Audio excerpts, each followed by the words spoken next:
For the first time in U.S. history, a sitting president attended arguments in person.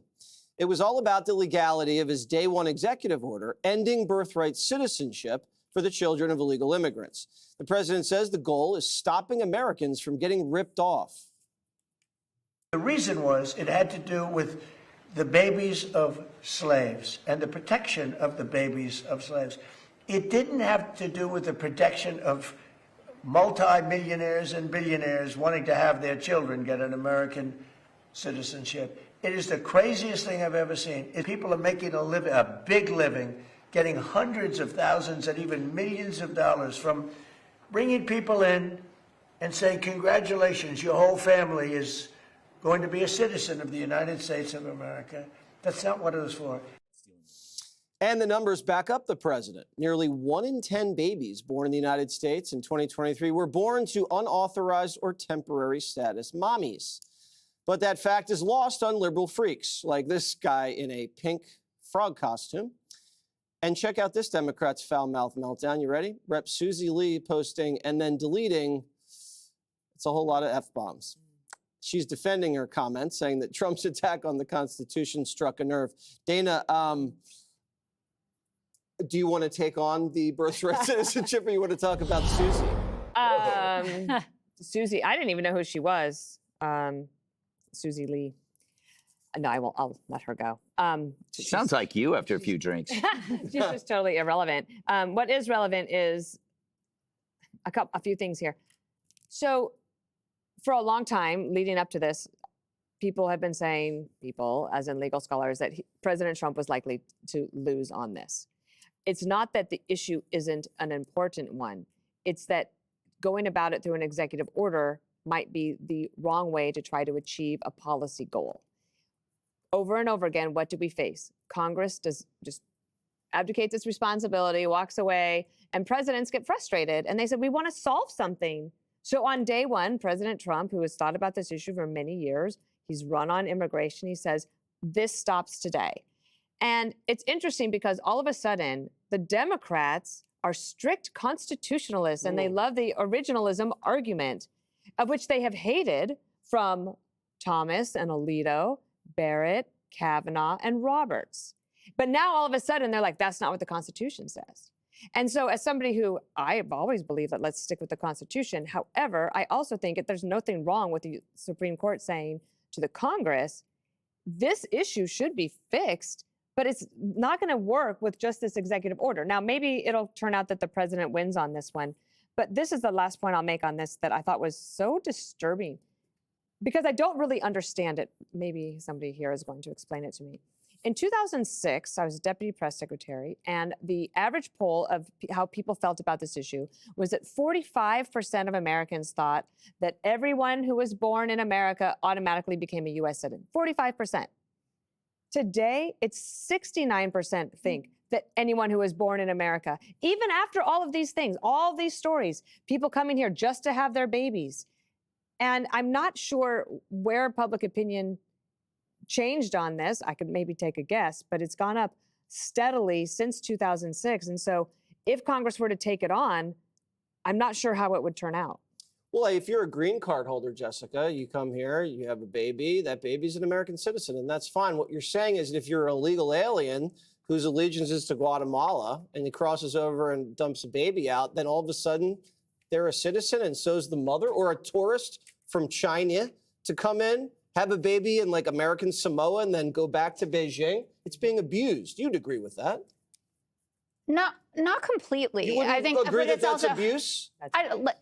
Some degree of it, yes, but the numbers, and Chief Justice Roberts was batting the government back on that particular issue, saying that you are picking a few isolated incidents for then a sweeping judicial theory, and that he wouldn't go along with it. Whoa. 9% of the births are from people that aren't really American citizens. That's not But small I'm amount. saying, which I'm not on the Supreme Court. All I can do is ingest what I saw the exchanges were and then report them. And the evidence that the government was using, talking about birth tourism, talking about how kids of diplomats don't get citizenship, so why should this be different, et cetera, Justice Roberts was poo-pooing it. That's what was happening.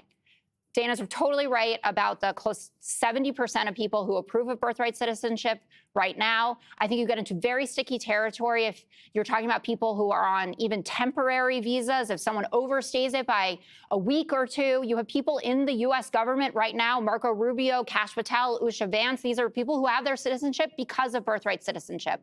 And you know that today didn't go well because Donald Trump's Truth Social post, once he left, was we are the only country in the world stupid enough to allow birthright citizenship. He didn't say the government kicked butt. He didn't say we're going to win this thing. He said, basically, I'm throwing a temper tantrum. And a couple That of was a fact. Is that not a fact? It doesn't. Or it doesn't matter?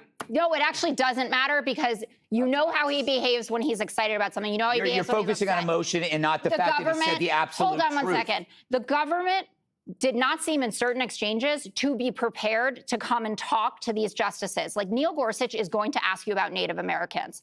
He always talks about Native Americans. Yeah. No response about what was going to happen there.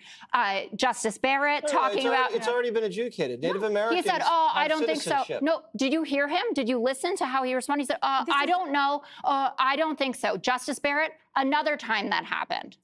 You're ignoring some of the facts that were laid out today. You say this is a small sliver. False. Go check out the data from the Government Accountability Institute, which they made reference to today. 1 million people, they believe, went to the Northern Mariana Islands from China and became U.S. citizens. There are 500 firms, this was listed today, in China that make this a cottage industry, inserting the Chinese Communist Party into our country. Now, what this could translate to, according to Eric Eggers, is 1 million new voters by 2030. I think we can all agree that that is a perilous state. If you have people from China coming over, giving birth, 1 million new voters by 2030, that is a big problem. And it is inconceivable to think that the framers of the 1868 14th Amendment, that's the year it was ratified, had an idea that 4 billion women in the world could come here, give birth, take a plane ride, and boom, you're a U.S. citizen. It's inconceivable on its face. Greg. Yeah, you're an illegal and you come here and you have a baby that is not a citizen. And it amazes me that by saying that, you are somehow portrayed as harsh. By saying something that is so obviously sensible that, like, if you, it makes it, as Donald Trump says, and it's so mean, and I'm going to get to that. No other country does this. No other country does this. And why? Because nobody wants to do it in those countries.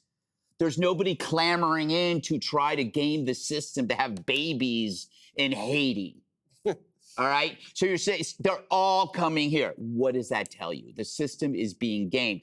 So how did this happen when you're talking about these polls? I don't think the polls are real, but I do think that there has been a shift due to redefining in the last, I would say 15 or 20 years, redefining common sense, patriotism as intolerant, xenophobic, but most important, mean.